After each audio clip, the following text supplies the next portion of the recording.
హిందీలో షురూ మే అంటే తెలుగులో మొదట్లో అని అర్థం వస్తుంది.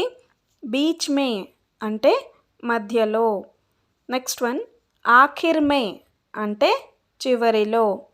ఇస్మే అంటే ఇందులో. ఉస్మే అంటే అందులో. కిస్మే అంటే ఎందులో లేక దేనిలో.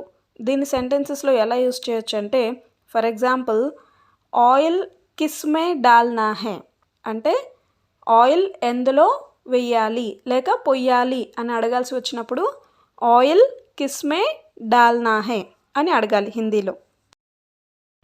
వీటిలో లేక వీళ్ళలో అని హిందీలో చెప్పాలనుకున్నప్పుడు హిందీలో ఇన్మే సే అని చెప్పాలి. వాటిలో లేక వాళ్ళలో అని హిందీలో చెప్పాలనుకున్నప్పుడు ఉన్మే సే అని చెప్పాలి. నెక్స్ట్ వన్ అన్నింటిలో లేక అందరిలో అని చెప్పాల్సి వచ్చినప్పుడు హిందీలో సబ్మే సే అని చెప్పాలి. ఈ వర్డ్స్ని మనం మాట్లాడుకునేటప్పుడు ఎలా యూస్ చేయాలో ఫర్దర్ క్లారిఫికేషన్ కోసం ఇక్కడ కొన్ని సెంటెన్సెస్ ఎగ్జాంపుల్స్ చూద్దాం.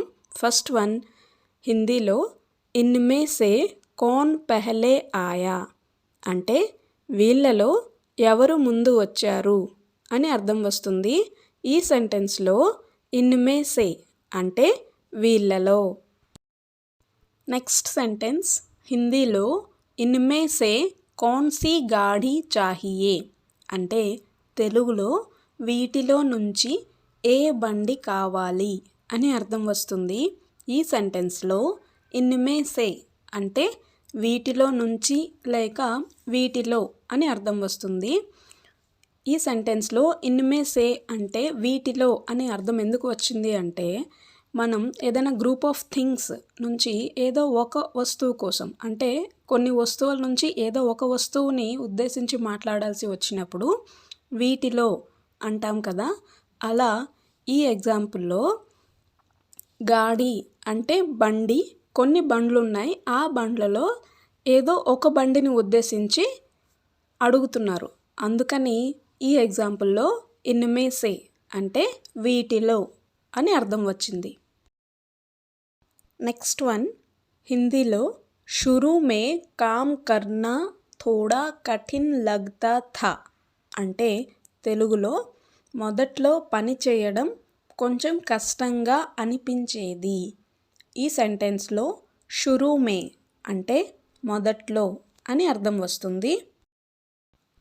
నెక్స్ట్ వన్ హిందీలో ఉన్మే సే కల్ కా క్రికెట్ మ్యాచ్ కౌన్ జీతా అంటే తెలుగులో వాళ్ళలో నిన్నటి క్రికెట్ మ్యాచ్ ఎవరు గెలిచారు అని అర్థం వస్తుంది. ఈ ఎగ్జాంపుల్లో ఉన్మే సే అంటే వాళ్ళలో. నెక్స్ట్ వన్ ఉన్మే సే కోయ్ ఏక్ ఫల్ దే దో అంటే వాటిలోంచి ఏదో ఒక పండు ఇవ్వు అని అర్థం వస్తుంది. ఈ ఎగ్జాంపుల్లో ఉన్మే సే అంటే వాటిలోంచి. నెక్స్ట్ సెంటెన్స్ హిందీలో సబ్మే సే కౌన్ అచ్చా గానా గాతా హే అంటే అందరిలో ఎవరు మంచి పాట పాడతారు అని అర్థం వస్తుంది. ఈ ఎగ్జాంపుల్లో సబ్మే సే అంటే అందరిలో అని అర్థం వస్తుంది. నెక్స్ట్ వన్ సబ్మే ముఝే కోయి భీ డ్రెస్ పసంద్ నహీ ఆయి. దీని తెలుగు అర్థం మీరు కామెంట్ చేయండి. Thank you. Please like, share and subscribe.